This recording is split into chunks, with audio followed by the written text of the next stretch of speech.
शादी के बाद सीमा जब इस शहर और नई कॉलोनी में आई थी तो बेहद खुश थी। अच्छे बने क्वार्टर्स, पानी, बिजली, सड़कें, पार्क और निकट ही ज़रूरी चीज़ों का एक छोटा सा बाजार, शहर की दौड़ भाग से दूर और शोर शराब से मुक्त इस कॉलोनी में उसके क्वार्टर्स के सामने ही एक बहुत बड़ी झील थी। झील में चांदनी रात में कुमुदनी के फूल खिलते तो उसे बालकनी से निहारते। जानती हो सीमा, मैंने यह कॉलोनी क्यों चुनी? रवि ने एक दिन हंसकर कहा था। इसलिए कि यहाँ बेशुमार पेड़ पौधे हैं, चारों तरफ हरियाली, ना गंदगी, ना धूल, ना धुआं। सामने ही यह विशाल झील और उसमें किलोल करते तमाम जल पक्षी, बीचों बीच एक बड़ा पार्क जिसमें बच्चों के खेलने के अनेक उपकरण। बच्चे के नाम से ही शर्मा गई थी सीमा। लजाई पलके रवि के सामने नहीं उठी तो उसने ठुट्ठी पकड़कर उसका चेहरा ऊपर लिया था। ये सीमा, क्या हुआ तुझे? क्या हमारे बच्चे नहीं होंगे? और क्या उन्हें खेलने के लिए ऐसे किसी पार्क की ज़रूरत नहीं पड़ेगी? बालकनी में ये सब मत करिए, आसपास सबको दिखता है। सीमा कुछ परे हटी तो रवि हंस दिया। देखने दो, भगा कर नहीं लाया, बाकायदा बैंड बाजे से लेकर गया था। बारात के साथ ब्याह कर लाया हूँ। अच्छा लगता था सीमा को रवि का वह पहला पहला प्यार, और जीवन में पहली बार उसे एहसास हुआ था कि भले ही अपनी छोटी बहन तिथि से वह बारंबार हारी हो, पर शादी के मामले में तो वह जीती ही है। तिथि थी तो छोटी बहन, पर जीतती हमेशा वही रही। उससे हर मामले में सीमा उससे हारी, पीछे रही और पराजित, अपमानित हुई। ईश्वर ने तिथि को शक्ल सूरत अच्छी दी, रंग भी दूध सा मिला, लेकिन सीमा पिता की तरह सांवली थी। बुद्धि में तिथि पिता की तरह तेज और मेधावी निकली, जबकि सीमा माँ की तरह फिसलडी और बुद्धू थी। जैसे तैसे बीए कर पाई, फिर एमए में प्रवेश जरूर लिया, पर पहले साल ही हिम्मत हार कर परीक्षा देने से मुकर गई। जबकि तिथि ने विज्ञान गणित जैसे विषय चुने और प्रदेश में स्थान पाया। इंजीनियरिंग में चुनी गई और कंप्यूटर इंजीनियर बनकर बहुत अच्छी कंपनी में 20,000 महीने की नौकरी कर पाई। सीमा को अपने शहर में नौकरियों के लाले ही पड़े रहे। छोटे मोटे स्कूल में इंटरव्यू देने की जैसे तैसे हिम्मत जुटाती तो वहाँ पूछा जाता, कॉन्वेंट से पढ़ी हो, बच्चों को अच्छी अंग्रेजी सिखा सकती हो, 5 मिनट अंग्रेजी के विषय पर बोल कर दिखाओ, और वह चुप रह जाती। घर पर जो भी अच्छे और स्मार्ट लड़के भाई के कारण आते थे, तिथि से खूब हंसकर मिलते बतियाते, पर उससे कोई न बोलता। बहुत होता तो दीदी का संबोधन कर नमस्ते कर लेते और तिथि की तरफ मुड़ जाते। शादी के लिए लड़के वाले आते तो उसके मुंह पर ही कह देते, हमें आपकी छोटी लड़की पसंद है, अगर उसका रिश्ता करे तो हम तैयार हैं। अपने आप को बुरी तरह अपमानित महसूस करती। वह मन होता आत्महत्या कर ले, कहीं डूब मरे। क्या करेगी ऐसे जीकर जहाँ उसका कोई चाहने वाला न हो, जहाँ उसकी कोई मांग न हो। माँ भी उससे अक्सर कुड़ी रहती, उस पर झल्लाती रहती, उसकी कमियां गिनाती रहती। केवल घर में पिता थे जो कभी कभार उसे ठठाल दिलासा बांधते रहते। रवि ने पता नहीं कैसे सीमा को पसंद कर लिया, तो माता पिता ने सीमा से यह पूछना तक जरूरी नहीं समझा कि रवि उसे पसंद है या नहीं। बस शादी के लिए हाँ कर दी और तैयारियां शुरू हो गई। समझ लिया कि सीमा क्या, वह तो किसी से भी शादी के लिए राजी हो जाएगी, उससे क्या पूछना। जबकि तिथि तो हर रोज घोषणा करती, उसे ऐसा वैसा लड़का नहीं चलेगा, जैसा चाहेगी वैसा ही लड़का चाहिए। शादी के कुछ दिनों बाद ही पूछ पाई सीमा रवि से, एक बात बताइए, आप मुझसे खुशी है कि तुमने अपनी तरफ से कुछ पूछा ना, तो चाहा पूछो, अगर मुझे पता होगा तो ज़रूर बताऊंगा और सच सच बताऊंगा। आपने मुझे क्यों चुना, जबकि आप मेरी तुलना में कहीं ज़्यादा सुंदर हैं, कहीं ज़्यादा पढ़े लिखे और अच्छी नौकरी पद प्रतिष्ठा वाले व्यक्ति हैं। आपके लिए तो लड़कियों की कोई कमी नहीं होती। रवि ठहाका लगाकर हंसा। जानती हो सीमा, मैंने तुम्हें क्यों चुना? मेरे बड़े भाई की स्ट्रेटजी शायद तुम्हें नहीं पता। बहुत खूबसूरत और स्मार्ट लड़की से शादी की थी उन्होंने। बड़े घर की इकलौती लड़की थी, दहेज भी बहुत कुछ मिला था, पर वह साल भर भी हमारे परिवार में नहीं रही। किसी के साथ उसका शादी से पहले ही चक्कर चल रहा था। एक दिन अपने सभी गहने पैसे लेकर उसके साथ गायब हो गई। उसके परिवार वाले न कुछ कर पाए न हम लोग वापस लाए। उसके साफ कह दिया कि वह मेरे भाई के साथ किसी कीमत पर नहीं रहेगी। अगर जोर ज़बरदस्ती की गई तो वह आत्महत्या कर लेगी, बजाय वापस उस बेकार आदमी की पत्नी बनने के लिए जिसे वह पसंद नहीं करती। जब यह बात थी तो उसने शादी क्यों की आपके भाई साहब से? चकित सीमा पूछ बैठी। घर वालों के दबाव और बदनामी के कारण बाद में पता चला अबॉर्शन भी कराया गया था उसका। बाप रे! आंखें फटी की फटी रह गई उसकी। तब से मेरे मन में एक गांठ बन गई है कि सुंदर लड़कियां वफादार नहीं हो सकती। साधारण रूप रंग की लड़कियां अपने पति को बहुत प्यार करती हैं, अच्छी तरह घर परिवार चलाती हैं। और रही व्यक्तित्व निखारने की बात तो सीमा, जब तुम मेरे साथ मेरे तमाम दोस्तों के घर आओगी जाओगी तो पार्टियों में शामिल होगी, सबसे मिलोगी जुलोगी तो सब सीख समझ जाओगी। और सबसे बड़ी बात सीमा, कोई तुम्हें कभी भगा कर नहीं ले जाएगा और ना ही तुम्हारा पहले से कभी कोई चक्कर होगा। मैं आराम से अपनी नौकरी कर सकता हूँ, तुम्हारी तरफ से बेफिक्र रह सकता हूँ। हंसते रहे रवि। सुनकर कहीं गहरी चोट लगी थी सीमा को, तो वह अपने किन्हीं अन्य गुणों के कारण पसंद नहीं की गई। उसकी पसंदगी वह डर, वह कुंठा है जो बड़े भाई के असफल विवाह के कारण है। वह कभी किसी और को नहीं जचेगी, कोई और कभी उस पर न डोरे डालेगा न उस पर आंख गड़ाएगा। इसलिए पसंद की गई कि उसका कोई पहले से चक्कर नहीं होगा, क्योंकि किसी ने कभी उसे पसंद नहीं किया होगा। नापसंदगी ही पसंदगी का कारण बनी। अपने आप पर रोना आया उसे, खुशी नहीं हुई। ये सब जानकर वह तो समझ रही थी कि अपनी पुष्ट देह दृष्टि के कारण, अपने भरे गुदाज बदन के माददाते यौवन के कारण उसे रवि ने पसंद किया होगा। पर नहीं, वह कारण नहीं था। न उसका शऊर सलीका चुनाव का कारण था, न ही उसकी शिक्षा दीक्षा, न घर को कुशलता से चलाने का हुनर। उसके ये गुण बेकार थे, कारण कुछ और था। कारण था रवि अपनी कंपनी के काम के बेफिक्र होकर कहीं भी जा सकते थे। महीनों 20-25 दिन यात्रा पर रह सकते थे। निश्चिंत रह सकता था कि जब भी घर वापस लौटे सीमा उसके इंतज़ार में घर पर ही रह मिलेगी। वही हमेशा दरवाज़ा खोलेगी, क्योंकि कोई और उसे कहीं फुसला नहीं ले जाएगा। कैसी घटिया वजह है उनकी शादी की। मन गिर गया था उस दिन उससे। उसका उमंग उत्साह जैसे चूक गया हो। घर में अपने आप को पत्नी कम एक नौकरानी ज़्यादा महसूस करने लगी थी सीमा। हालांकि रवि की चाहत के में कभी कोई कमी नहीं प्रतीत होती थी, पर अक्सर पार्टियों में वह देखती रवि सुंदर लड़कियों और दोस्तों की सुंदर पत्नियों की तरफ तीसरा भरी निगाहों से ताकते रहते थे। और यह देखकर मन ही मन लहूलुहान हो उठती थी। वह मानो नागफनियों पर से घसीट कर ले जाया जा रहा हो। उसे तब महसूस हुई जब तिथि के बारे में उसे पता चला कि वह अपनी कंपनी के शादीशुदा बॉस से इश्क कर बैठी है।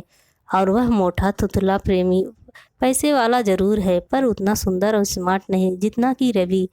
तो उसे बेहद खुशी हुई, जितनी जिंदगी में पहली बार जीतने की खुशी हुई। कहीं गहरे संतोष, गहरी शांति और तृप्ति का एहसास हुआ उसे।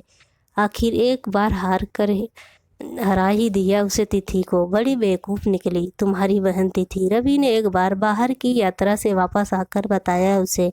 अपनी कंपनी के बॉस को दिल दे बैठी है और सरेआम उससे शादी कर ली। बेचारी पहली बीवी अपने बच्चों के साथ मायके चली गई। और उम्र का फासला देखो, बॉस 45 पार कर व्यक्ति और वह 25 की। अपने किए पर बाद में पछताएगी देखना।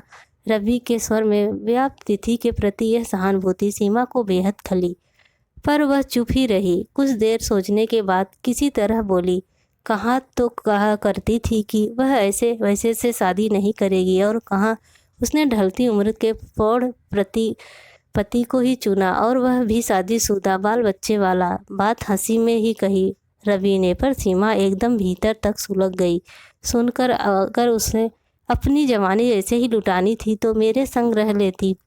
मैं क्या बुरा था, अच्छा खासा कमा लेता हूँ, उसकी तुलना में कम उम्र और जवान भी हूँ। कितना मुश्किल होता है कभी कभी रवि को सहना।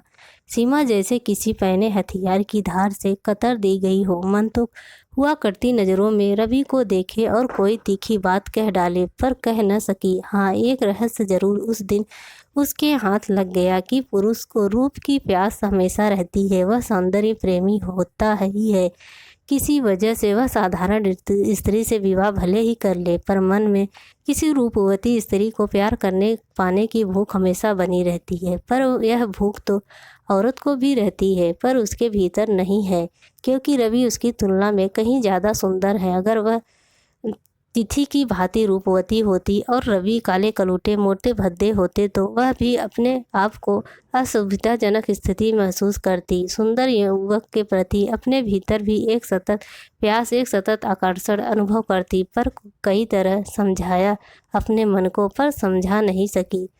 तिथि के प्रति रवि की सहानुभूति उसे अखर गई थी। वह मुश्किल से 2 साल गुजरे होंगे कि तिथि एक बच्चे की मां बन गई। बहुत बड़ा आयोजन किया था तिथि के पति महेंद्र ने।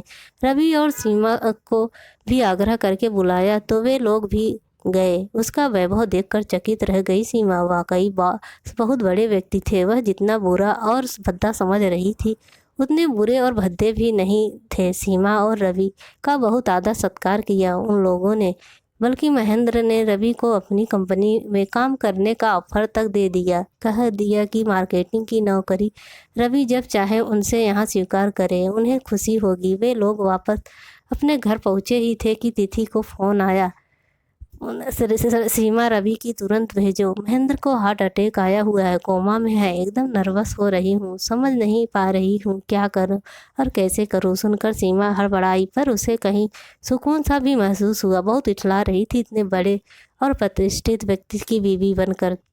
अब रो अपने कर्मों को।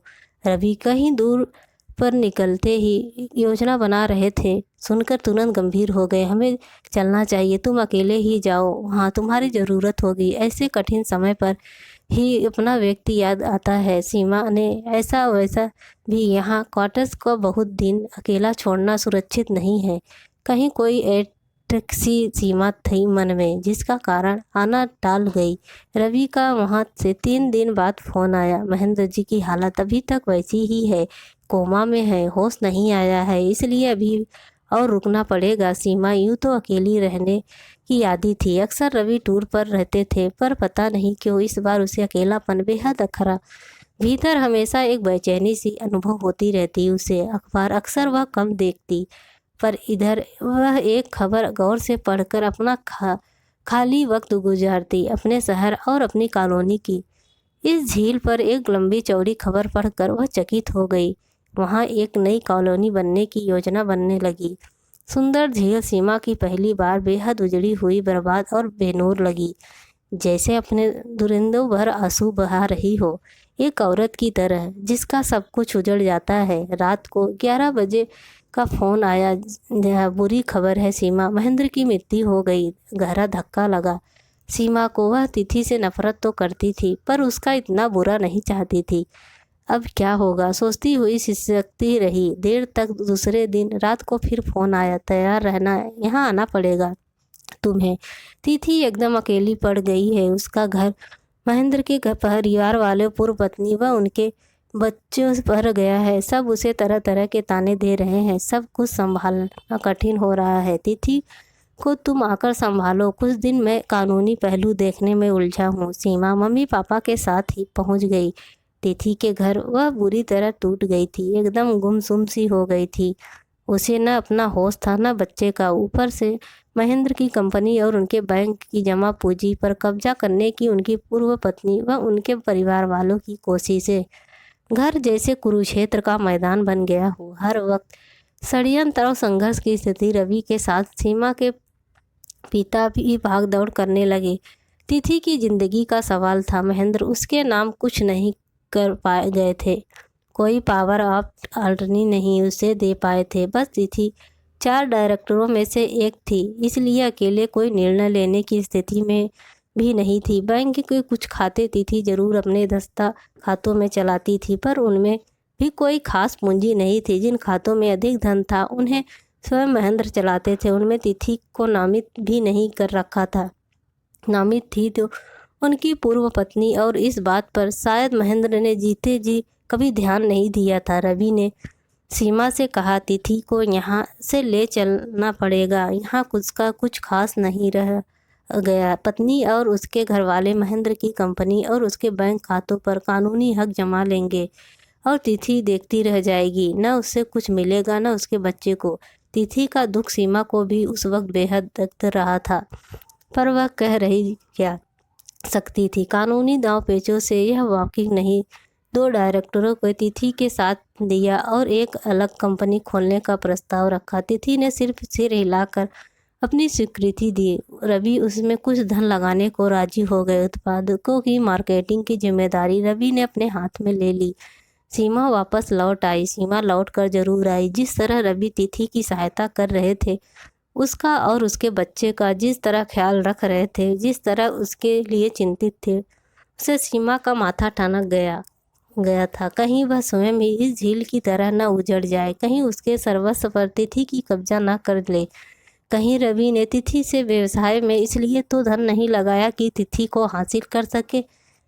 तिथि सीमा के मन के फांस की तरह गड़ने लगी। रवि उसके पास आते जाते रहेंगे, काम का बहाना रहेगा, पैसा उसकी कंपनी में लगा दिया है, इसलिए वह इनकार भी नहीं कर सकती। अगर कहीं तिथि ने ही रवि को पाने की कोशिश की तो सहानुभूति कहीं प्रेमाभूति में न बदल गई तो महेंद्र को हार्ट अटैक हुआ तो तिथि ने किसी और को मदद के लिए नहीं बुलाया, रवि को ही क्यों बुलाया?